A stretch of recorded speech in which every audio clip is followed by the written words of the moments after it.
Olá, seja bem-vindo, seja bem-vinda a mais um vídeo do canal Espiritismo Raiz do nosso irmão Eduardo Sabag. Meu nome é Jack Darsa e vez ou outra nós estamos postando aqui uma palestra, um vídeo no canal do nosso irmão Eduardo, a quem nós agradecemos pela oportunidade. Já falamos sobre questões teológicas, sobre dogmas, já falamos sobre o Sermão do Monte, já falamos sobre a vida de Paulo, de Pedro, de Maria de Magdala e hoje nós vamos falar sobre Judas. Afinal, qual é a verdadeira história de Judas? Ele traiu mesmo Jesus? Ele não traiu? Quais eram as intenções dele? O que ele pretendia? Hoje vamos tentar então ver um pouco aspectos teológicos e espíritas a respeito desta figura singular no Novo Testamento. Antes de nós iniciarmos, fica aqui o nosso pedido. Inscreva-se no canal do nosso irmão Eduardo Sabag, Espiritismo Raiz. Inscreva-se também no meu canal do YouTube, Jack Darsa. Inscreva-se no canal do Instagram do nosso irmão Eduardo Sabag. E também se inscreva no meu canal do Instagram, Jack Darsa. Quanto mais nós conseguirmos levar a mensagem de Jesus para o planeta, mais todos nós juntos iremos transformar o planeta Terra em um mundo melhor. Bem, então, iniciamos com o seu nome. Seu nome é Yehudá Iscariot, ou Iscariot. Então, Yehudá é em hebraico, português é Judas, e o sobrenome dele tem sempre, até hoje, temos muitas contextualizações sobre o que queria dizer Iscariot. Se ele seria Iscariot, Ish é homem, Cariot ou Keriot, da cidade. Então, o entendimento que nós temos é que ele era Judas, o homem da cidade de Keriot. Outras correntes dizem que esse nome Iscariote viria do latim sicarium, que quer dizer assassino. Mas essa corrente, com esse tipo de raciocínio a respeito do sobrenome de Judas, já está bastante caindo em desuso. Outra coisa que nós precisamos já iniciar dizendo o que é. Entre os 12 apóstolos existiam 2 Judas.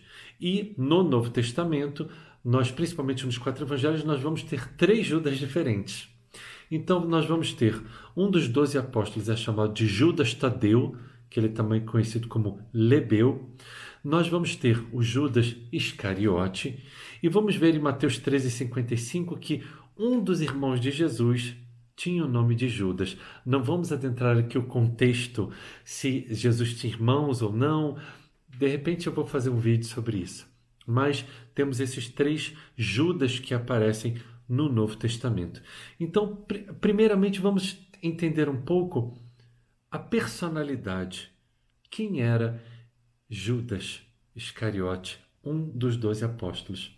Então, vamos agora recorrer à boa literatura espírita. Começamos com o livro Boa Nova, Psicografia de Chico, pelo autor espírita Humberto de Campos, capítulo 5, intitulado Os Discípulos. E aqui então a gente já começa um pouco a entender, conhecer um pouco mais sobre Judas e sobre a sua personalidade. Então vamos lá. Ele vai dizer então que Judas Iscariote destoava um pouco do contexto dos outros apóstolos, que em sua maioria eram pescadores, pois nascerem Iscariotes. Então já vamos ver aqui que a própria espiritualidade responde. Iscariote, sim, é da cidade de Keriot. Haviam 2 Keriotes, na verdade, no Antigo Testamento, e ele era Iscariote. Ish, hebraico, de cidadão ou homem, de Keriot, da cidade de Keriot, como eu já falei anteriormente. Então vai dizer que Judas destoava um pouco deste concerto, pois nascera em Iscariotes e se consagrara ao pequeno comércio em Cafarnaum, onde vendia peixes e quinquilharias. Então, Humberto de Campos vai nos trazer algumas informações sobre ele. E vai dizer então de uma conversa que os 12 apóstolos estão tendo com Jesus, e aí Judas Iscariote vai se colocar. Senhor, os vossos planos são justos e preciosos. Entretanto, é razoável considerarmos que nada poderemos edificar sem a contribuição de algum dinheiro. Então era bem o início das pregações evangélicas de Jesus. E aí Jesus vai responder para Judas: põe em prática a tua lembrança, mas tem cuidado com a tentação das posses materiais. E ele então, Judas Iscariotes, sempre que eu vou falar de Judas, aqui nesse vídeo é de Judas Iscariotes, ok? Não é de Judas Tadeu Lebeu, como eu falei, ou de algum dos outros irmãos de Jesus. Então Judas recolhe ali um dinheiro entre as pessoas presentes, apresenta para Jesus aquela quantia bem irrisória e Jesus então responde: sim, Judas, a bolsa é pequenina, contudo, permita a Deus que nunca sucumbas ao seu peso.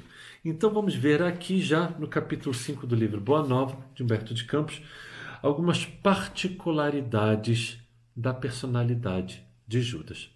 A seguir nós vamos aqui para o livro Jesus no Lar, o meu tá velho, tá antigo, é a capa antiga, a psicografia de Chico também, pelo espírito Neio Lúcio, no capítulo 13, o revolucionário sincero.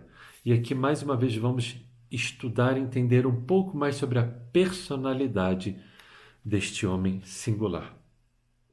Judas conversava entusiástico sobre as anomalias na governança do povo e, exaltado, dizia das probabilidades de revolução em Jerusalém. Então vamos ver aqui que Judas, ele tinha essa propensão, ele se exaltava com essas questões da revolução, porque eles viviam na Palestina do século I, um povo dominado pelo Império Romano. Então tinham muitas pessoas, muitos judeus que não estavam satisfeitos, obviamente, com o domínio romano e queriam, através das armas da rebelião, retomar a Palestina para si, visto que eles consideravam que a terra de Israel era uma terra dada a eles por Deus. E aí então nós vamos eu preciso do óculos só para ler. Vamos continuar ainda um pouco mais, buscando entender ainda mais sobre a personalidade de Judas. E agora, dessa vez, vamos para o livro No Roteiro de Jesus, que é uma compilação de artigos de Humberto de Campos, no seu capítulo 29, do aprendizado de Judas, narrando um pouco mais sobre a vida desse apóstolo. E aqui então eu retirei algumas passagens sobre Judas. Embora esposasse os novos princípios, em muitas ocasiões surpreendia-se em choque contra Jesus. Sentia-se ele, Judas, dono da boa nova e, pelo desvairado apego a Jesus, quase sempre lhe tomava dianteira nas deliberações importantes. Foi assim que organizou a primeira bolsa de fundos da comunhão apostólica, ou seja, ele era o tesoureiro entre os 12 apóstolos de Jesus. Judas Iscariotes era o tesoureiro. Mais à frente vai dizer um pouco mais sobre a personalidade dele. Ignorava o processo de conquistar simpatias. Trazia constantemente nos lábios uma referência amarga, um conceito infeliz. Então vamos ver que Judas, ele era uma pessoa que ele sempre estava vendo, vai trazer alguns exemplos, ele sempre via o pior nas pessoas e no mundo que o cercava. E aí vai continuar. A verdade, porém, é que as circunstâncias, ou seja, a forma como Judas agia no dia a dia, pouco a pouco obrigavam-no a insular-se. Os próprios companheiros andavam arredios. Ninguém lhe aprovava as acusações impulsivas e as lamentações sem propósito. Apenas o Cristo não perdia a paciência. Gastava longas horas encorajando-o e esclarecendo afetuosamente. Lembrando que esse texto está no capítulo 29, no Roteiro de Jesus, mas ele a princípio está no livro Luz Acima, no capítulo 44. Mais um pouco sobre Judas. Ele termina, então aqui está falando mais sobre a personalidade dele, termina mostrando um diálogo entre Jesus e Judas. E Judas está meio descontente, amargo, reclamando porque as pessoas se afastavam dele. E aí no final Jesus então, mais uma vez alerta. Quando tiveres sede de ternura e de amor, faze o mesmo com os teus amigos. Ou seja, a proposta da lei de ação e reação, de causa e consequência. Faz ao próximo o que você gostaria que vos fosse feito, que está lá a princípio em Mateus capítulo 7, versículo 12, no Sermão do Monte, em que Jesus vai dizer: faça ao próximo o que você gostaria que te fosse feito. Nisto se resume toda a lei e os profetas. Então vamos ver que aos poucos a gente vai entendendo um pouco mais sobre a personalidade de Judas. E agora a gente vai lá para o Novo Testamento. No meu caso, velho, caquético, caindo aos pedaços Testamento, mas é o Novo Testamento. No Evangelho segundo João, capítulo 12, versículos 4 a 6, em que há uma passagem de Jesus pouco antes de ir para Jerusalém. Ele passa na casa de Lázaro, em Betânia, irmão de Maria de Betânia e Marta de Betânia. Então, está dito que Maria vai passar um perfume muito caro nos pés de Jesus. E aí Judas exclama: por que não se vendeu este unguento e não deu dinheiro aos pobres? E aí então João, aquele que escreveu o Evangelho segundo João, João Evangelista no versículo 6 do capítulo 12 vai dizer: ora, ele disse isso não pelo cuidado que tivesse dos pobres, mas porque era ladrão e tinha a bolsa e tirava o que ali se lançava. Ou seja, João aqui está colocando então que Judas Iscariotes ele era corrupto por ser o tesoureiro entre os 12 apóstolos. Ele tirava dinheiro da bolsa dos apóstolos. Não sabemos se isto é verdade ou se João vai colocar isso no seu evangelho para denegrir a imagem de Judas. Basicamente, então, a gente viu até aqui mais ou menos a personalidade de Judas, quem ele era entre os apóstolos, o que ele fazia na vida. Agora vamos ver o que houve. O que houve naquela semana fatídica, na última semana de vida de Jesus. E então nós vamos iniciar por este livro, O Amor Jamais Te Esquece, uma psicografia de André Luiz Ruiz pelo Espírito Lúcius e que vai nos narrar então, entre muitas outras coisas, é uma trilogia, são livros muito bons, no meu entendimento eu gostei muito, e ele nos traz alguns detalhes. E então no capítulo 27, ele vai iniciar então trazendo algumas passagens, e eu vou narrar aqui para vocês, 27 no capítulo 28 a seguir, eu vou narrar algumas passagens contando mais ou menos o que aconteceu naquela semana e o que Judas, qual foram os sentimentos de Judas e o que ele verdadeiramente pretendia. Então vai dizer que, primeiramente, nós vamos ver que Jesus, antes de ir para Jerusalém, ele vai ressuscitar a Lázaro. Isso se dá em um outro momento, não naquele momento que eu narrei há pouco, João capítulo 12, versículo 4 a 6, em que Maria de Betânia unge os pés de Jesus com unguento. Isso se dá antes, ok? Porque exatamente a morte e ressurreição de Lázaro no Evangelho segundo João se dá no capítulo 13, em uma ocasião posterior, ok? Então vamos ver que Jesus estava ali naqueles arredores. Então, antes de Jesus adentrar em Jerusalém, na última semana de sua vida, ele ressuscita Lázaro.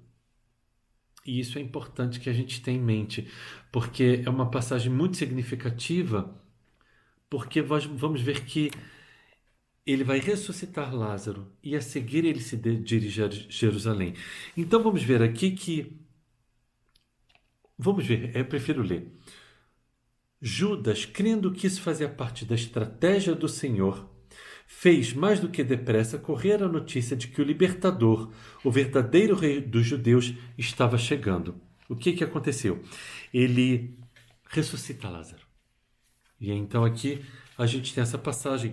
Judas, com todo aquele ímpeto deles estarem indo para Jerusalém, exatamente na época da Páscoa judaica, época se comemorava a libertação do povo judeu do cativeiro do Egito, feito por Moisés 1400 anos antes de Jesus, e Jesus, como está, ele faz essa atitude, ele está indo para Jerusalém para comemorar exatamente essa festa. Judas, ele acredita que é isso que vai acontecer.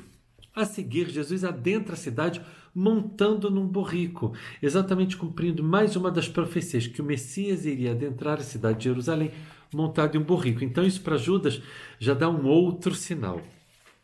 A seguir, Judas vai nos dizer que Jesus então chega em Jerusalém e o que vai acontecer? ele adentra Jerusalém e ele vai no Templo de Salomão. E lá tem a famosa passagem que ele revira sobre os vendilhões do templo, em que ele revira algumas mesas de cambistas, dizendo que os cambistas fizeram da casa do pai dele uma casa de comércio. Então Judas vê nesse outro movimento de Jesus que Jesus finalmente vai se mostrar com todo o seu poder de Messias, o enviado, o escolhido de Deus. Afinal, Jesus fazia tantos milagres. Ele havia acabado de ressuscitar Lázaro da morte, era o entendimento das pessoas daquele tempo.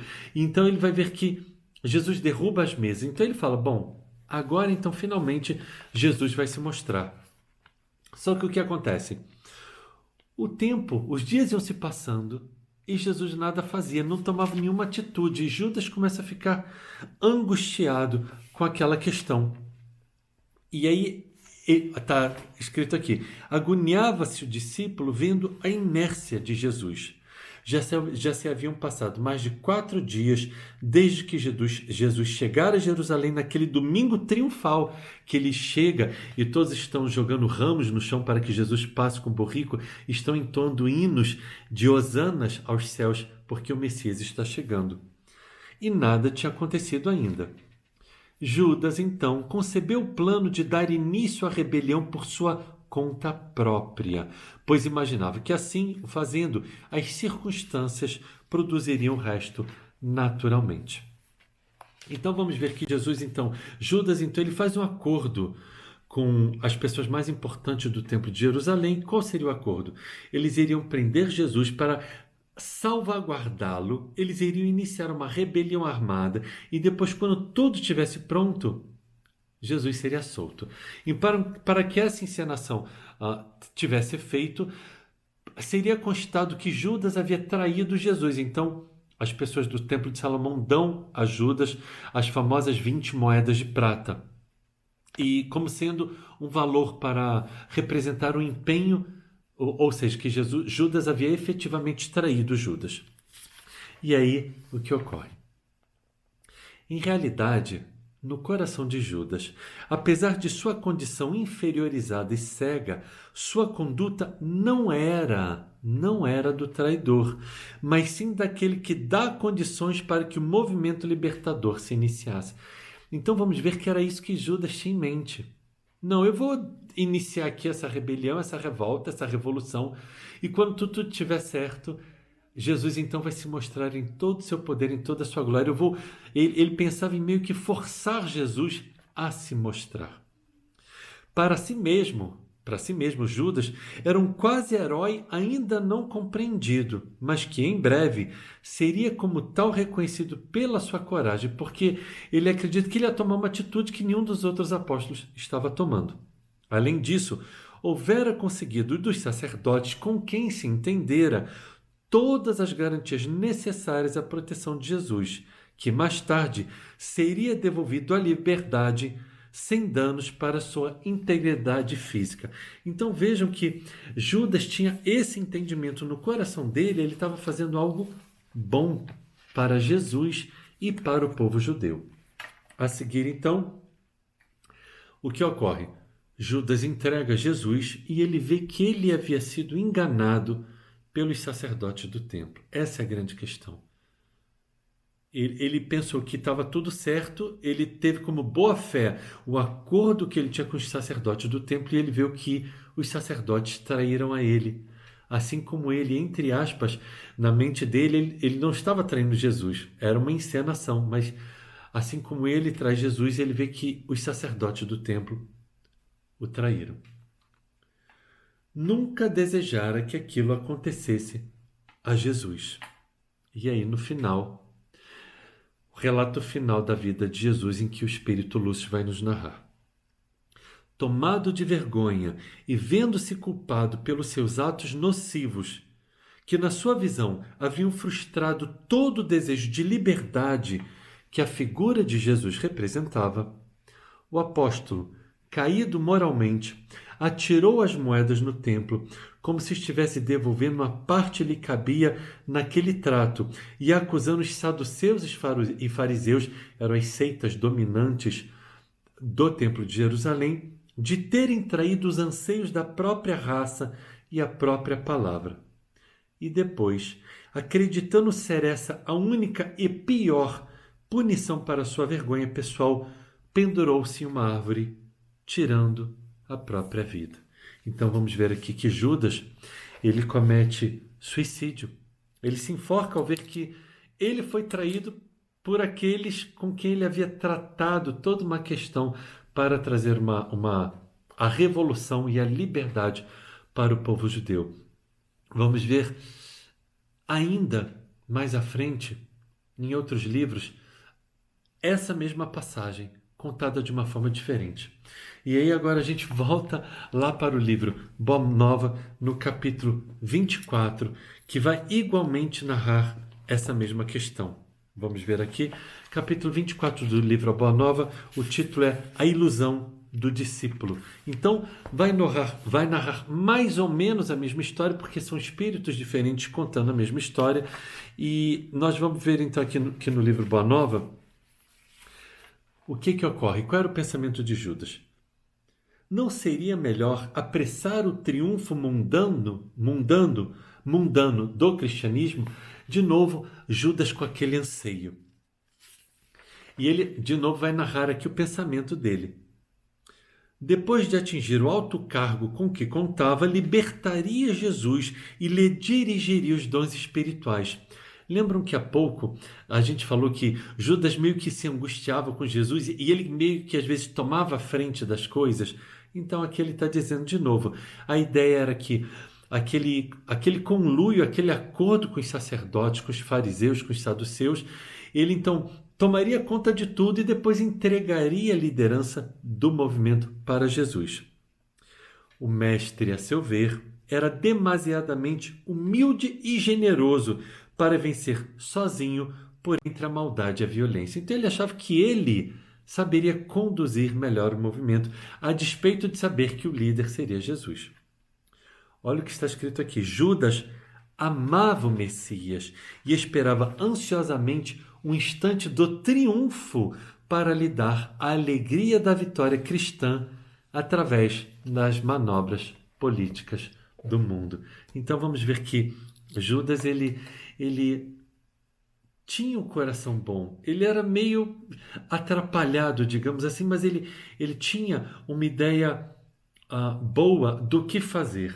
E aí, de novo, então, mais uma vez, para terminar, nós voltamos de novo para o livro No Roteiro de Jesus, no capítulo 41 desta vez, que foi retirado do livro. Lembrando que No Roteiro de Jesus é uma compilação dos artigos de Humberto de Campos em diversas obras de Chico, e esta aqui foi retirada do livro Lázaro Redivivo, capítulo 48.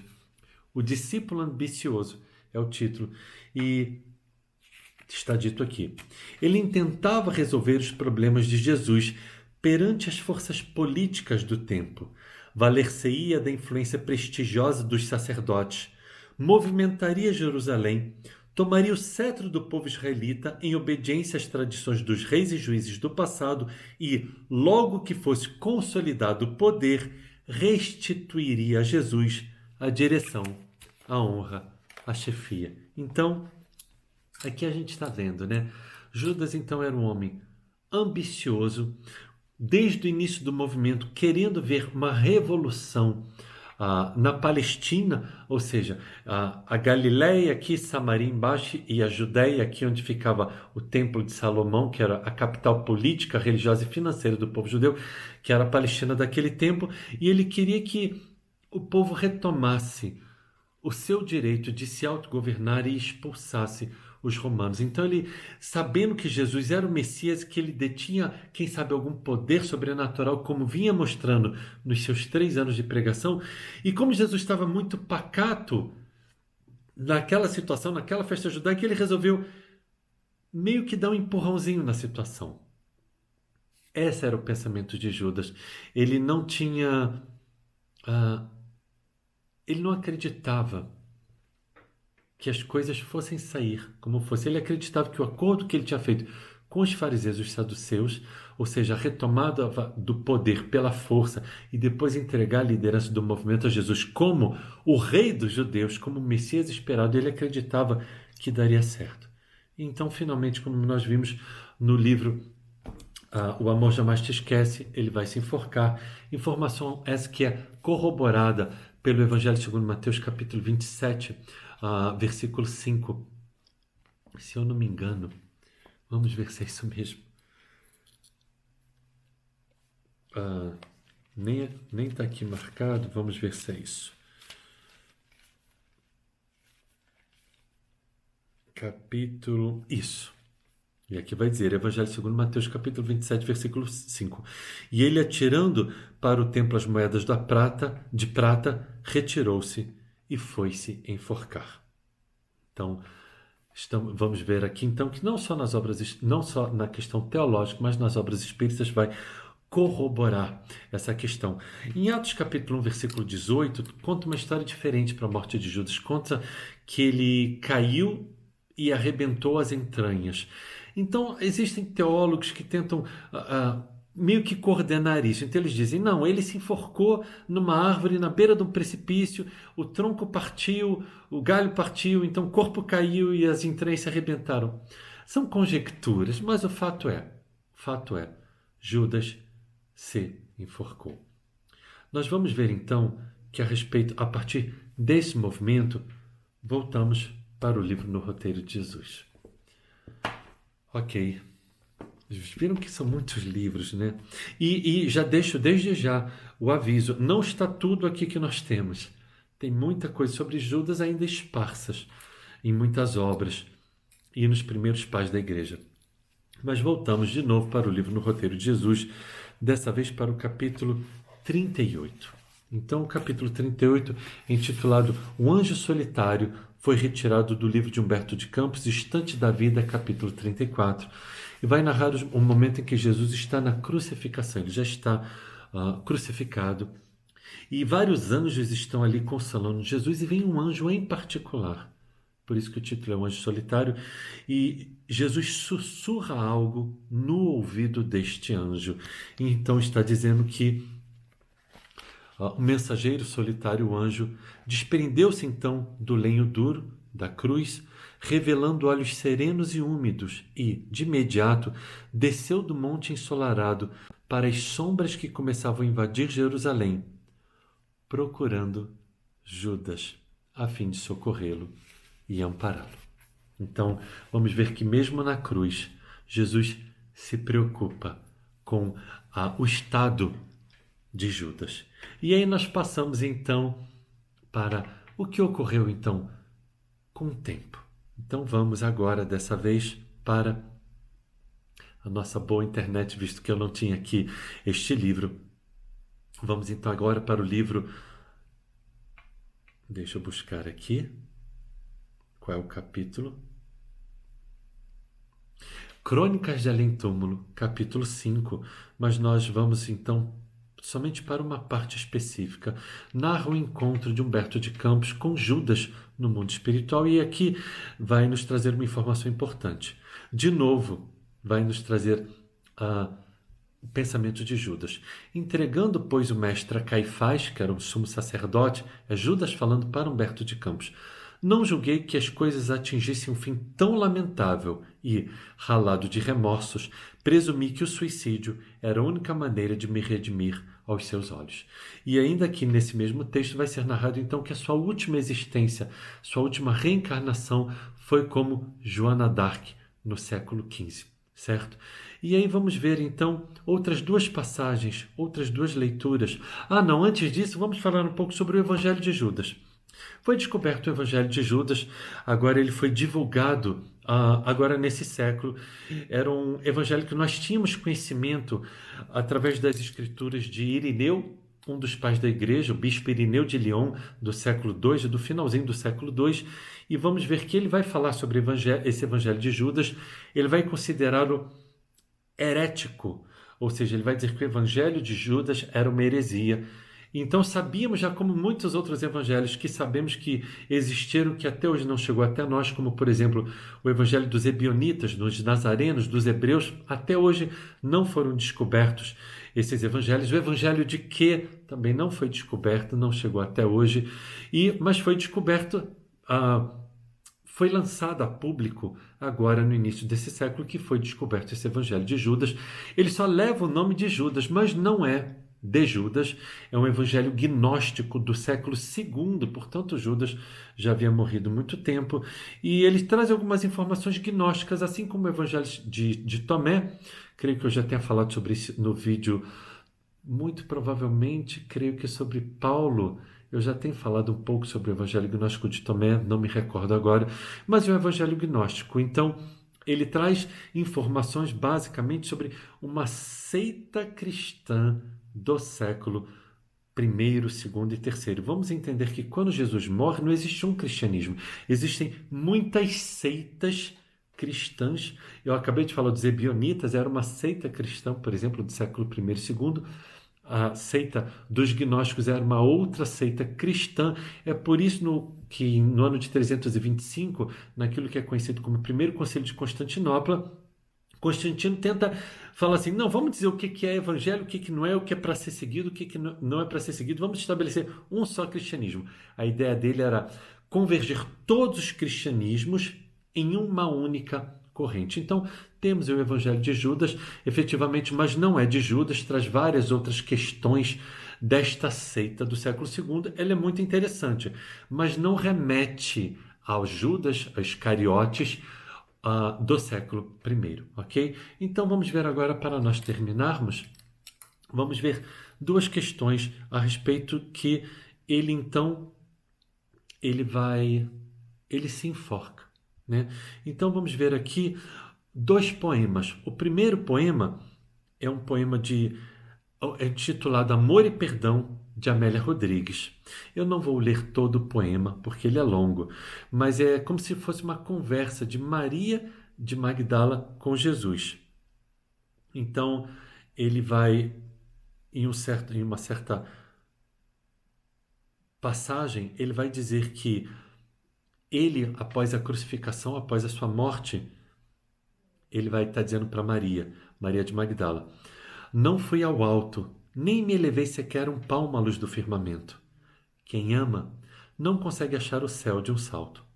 Ao invés de subir aos altos resplendores, desci, mas desci muito, aos reinos inferiores. Despertando no túmulo, escutei os gritos da aflição de alguém que muito amei e que muito amo ainda. Embora visse além, a luz sempre mais linda, sentia nesse alguém um amado companheiro. Em crise de tristeza e de loucura, fui à sombra abismal para a grande procura. E ao reencontrá-lo, amargurado e louco, a ponto de não mais me conhecer, demorei-me a afagá-lo e, pouco a pouco, consegui que ele, enfim, pudesse adormecer. Senhor, interrogou a Madalena, quem é o amigo que te fez descer? Antes de procurar a luz do Pai, mas Jesus replicou, em voz clara e serena, Maria, um amigo não esquece a dor de outro amigo que cai. Antes de me altear a celeste alegria, ao sol do mesmo amor a Deus em que te enlevas, vali-me após a cruz das grandes horas mudas e desci para as trevas, a fim de aliviar a imensa dor de Judas.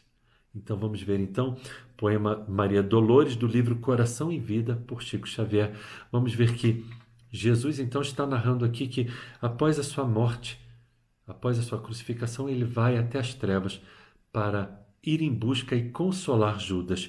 E temos ainda um outro poema também sobre Judas, e esse eu vou me permitir aqui para nós lermos ele por inteiro, e assim nós vamos finalizar a nossa fala sobre Judas. O título do poema é Retrato de Mãe. Antes de nós finalizarmos, fica aqui o nosso convite. Se você gostou do vídeo, deixe o seu like, divulgue, compartilhe, nos auxilie que possamos levar os ensinos espíritas a quanto mais pessoas pudermos.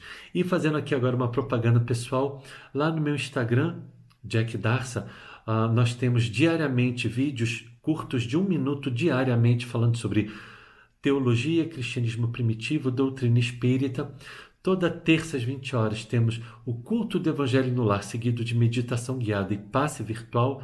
Às quintas-feiras às 20 horas, o estudo do livro Renovando Atitudes de Hamed. E às sextas-feiras às 20 horas, o estudo do livro Amor e Sexualidade, que é uma compilação de artigos de Joana de Ângeles. Ok? Caso vocês queiram ir lá, serão todos muito bem-vindos.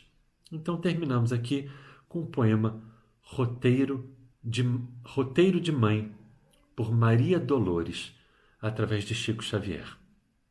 E aqui nós vamos ver o poema. Eu acho muito lindo e eu termino com ele. Depois de muito tempo, lembrando que Jesus ele foi auxiliar Judas, ele foi ali acalentar Judas nas trevas. E agora é uma outra passagem. Depois de muito tempo, sobre os quadros sombrios do Calvário, Judas, cego no além, errava solitário. Era triste a paisagem. O céu era nevoento. Cansado de remorso e sofrimento, sentara-se a chorar. Nisso, nobre mulher de planos superiores, nimbada de celestes esplendores, que ele não conseguia divisar, chega e afaga a cabeça do infeliz. Em seguida, num tom de carinho profundo, quase que em oração, ela diz: Meu filho, por que choras? Acaso não sabeis? Replica o interpelado, claramente agressivo. Sou morto e estou vivo. Matei-me e novamente estou de pé, sem consolo, sem lar, sem amor e sem fé. Não ouviste falar em Judas, o traidor? Sou eu que aniquilei a vida do Senhor. A princípio, julguei poder fazê-lo rei, mas apenas lhe impus sacrifício, martírio, sangue e cruz. E em flagelo e aflição, eis que a minha vida agora se reduz. Afastai-vos de mim, deixai-me padecer neste inferno sem fim. Nada me pergunteis, retirai-vos, Senhora. Nada sabei da mágoa que me agita, nunca penetrareis a minha dor infinita. O assunto que lastimo é unicamente meu. No entanto, a dama, calma, respondeu: Meu filho, sei que sofres, sei que lutas, sei a dor que causa o remorso que escutas. Venho apenas falar-te que Deus é sempre amor em toda parte. E acrescentou serena: a bondade de Deus jamais condena. Venho por mãe a ti, buscando um filho amado. Sofre com paciência a dor e a prova. Terás em breve uma existência nova. Não te sintas sozinho ou desprezado. Judas interrompeu-a e bradou, rude e pasmo: Mãe, não venhas aqui com mentira e sarcasmo, depois de me enforcar num galho de figueira, para acordar na dor, sem mais poder fugir, à vida verdadeira. Fui procurar consolo e força de viver, ao pé da pobre mãe que forjara o ser. Ela me viu chorando e escutou meus lamentos, mas teve medo dos meus sofrimentos. Expulsou-me a esconjuros, chamou-me monstro por sinal, disse que eu era unicamente o espírito do mal. Intimidou-me a terrível retrocesso, mandando que apressasse o meu regresso para a zona infernal de onde, por certo, eu vinha. Ah, detesto lembrar a horrível mãe que eu tinha. Não me faleis de mães, não me faleis de amor, sou apenas um monstro sofredor. Ainda assim, disse a mãe docemente, disse a dama docemente: Por mais que me recuses, não me altero. Amo-te, filho meu, amo-te e quero ver-te de novo, a vida maravilhosamente revestida de paz e luz, de fé e elevação. Virás comigo à terra, perderás pouco a pouco o ânimo violento, terás o coração nas águas de bendito esquecimento. Numa existência de esperança, levar-te-ei comigo a remansoso abrigo, dar-te-ei outra mãe. Pensa e descansa.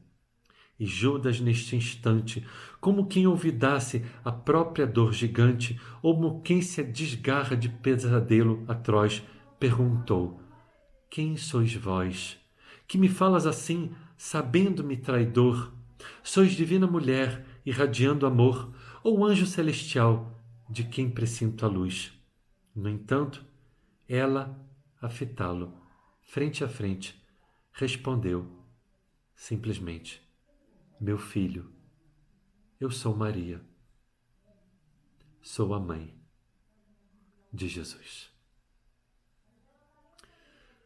Do livro Maria, Mãe de Jesus, página 79. E é dessa forma, queridos, que nós encerramos aqui a nossa singela contribuição ao Cristo, ao nosso irmão Judas e à doutrina espírita. Lembrando, mais uma vez, que Judas, desde Joana d'Arc, não mais reencarna em nosso planeta, ele já alçou planos mais elevados. Ele se redimiu, a despeito das suas intenções que na época eram boas, mas equivocadas. E ele se redime em lutas, em dores, mas ele traz para si mesmo a redenção completa. E temos certeza que hoje ele ocupa um lugar muito especial junto ao Cristo. Eu deixo aqui a minha gratidão imensa a você por ter nos escutado, ter nos acompanhado, por sua paciência, por seu carinho.